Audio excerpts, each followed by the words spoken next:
आज बनाएंगे बहुत ही जबरदस्त भुने हुए टमाटर की चटनी, वो भी बिना तेल, घी या बटर का इस्तेमाल किए। इस तरीके से आप टमाटर की चटनी बनाओगे तो आप बाकी सारी चटनी की रेसिपीज भूल जाओगे। और ये चटनी बहुत ही डिलीशियस और हेल्दी भी है। तो बिना किसी देरी के चलिए सुपर टेस्टी भुने हुए टमाटर की चटनी को बनाने की शुरुआत करते हैं। हेलो दोस्तों, मेरा नाम है जॉन और आप देख रहे हैं मेरा चैनल जॉन्स किचन।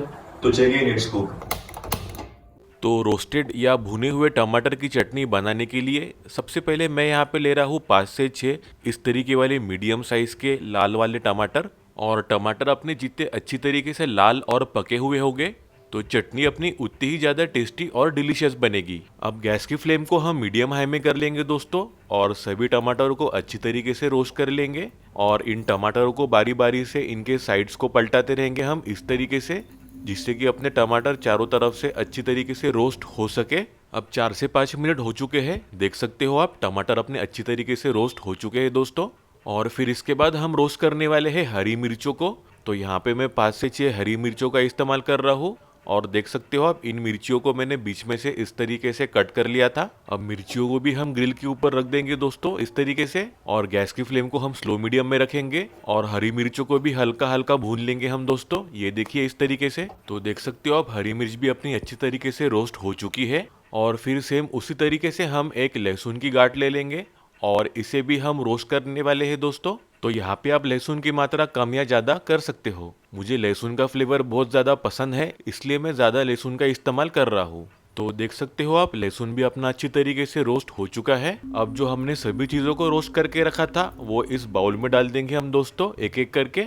अब एक मैशर की मदद से हम सभी चीज़ों को मैश कर लेंगे दोस्तों अच्छी तरीके से। तो कुछ ही मिनटों में हमने टमाटर, मिर्च और लहसुन को मैश कर लिया है, देख सकते हो आप।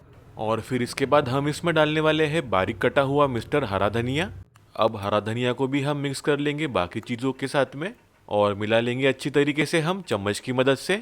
अब थोड़े चटपटे फ्लेवर के लिए इसमें मैं डालने वाला हूँ काला नमक आधा से 3/4 चम्मच। और फिर इसके बाद हम डालेंगे भुना जीरा पाउडर 1/4 चम्मच के करीब। और आखिरी में हम डालने वाले हैं रेगुलर नमक।